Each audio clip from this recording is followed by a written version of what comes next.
জৈনব সাহাবী আমার নবীর দরবারে এসে বলে, ওগো আল্লাহর নবী, আমি সাহাবী এতটাই গরীব, আমার ফ্যামিলির মধ্যে কোনো শান্তি নাই, অশান্তি নিয়ে ফ্যামিলি চালাই, ঘরের মধ্যে কোনো বরকত নাই, কোনো আয় উন্নতি নাই। ওগো নবীজি, অভাব অনটনের মধ্যে আমি আমার ফ্যামিলি নিয়ে সংসার চালাই। ইয়া রাসূলুল্লাহ, ইয়া হাবিবাল্লাহ,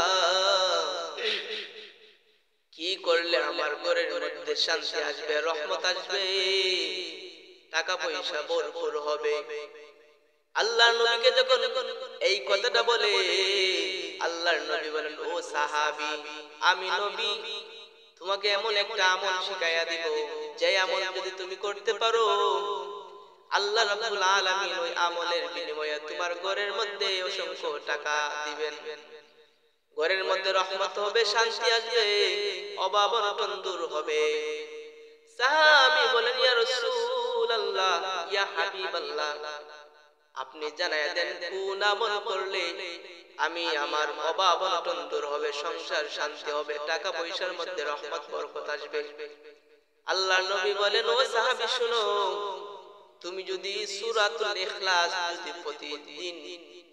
যদি সূরা ইখলাস প্রতিদিন পবিত্র অবস্থায় যদি তুমি পড়তে পারো, ঘরে ঢোকার সময় যদি সূরা ইখলাসটা পড়ে তুমি ঘরে ঢুকো, আবার বাহির হওয়ার সময় যদি সূরা ইখলাসটা পড়ে বাহির হও, ওই আমলটা যদি তুমি করতে পারো, আল্লাহ রাব্বুল আলামিন তোমাকে ওই সূরার ইখলাসের বিনিময়ে তোমাকে অভাব অনটন দূর করে দিবে, টাকা পয়সার মধ্যে বরকত দিবে।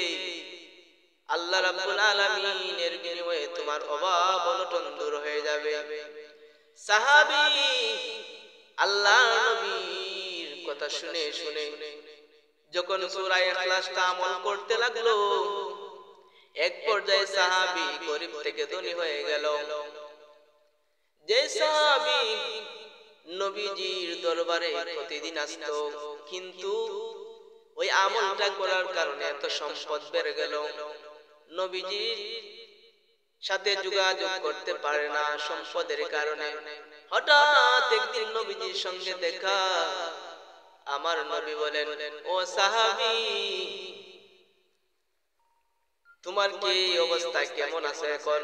সাহাবী ডাক দিয়ে কয়, ইয়া রাসূলুল্লাহ, ইয়া হাবিবাল্লাহ, ওগো আল্লাহর নবী, আপনি যে আমলটা দিয়েছিলেন, ওই আমলটা করার ফলে আল্লাহ রাব্বুল আলামিন আমাকে এত সম্পদ বানাইছেন যে আমি এক বেলা খাইলে দুই বেলা খাইতে পারতাম না, অভাব অনটনের দিন যাইতো।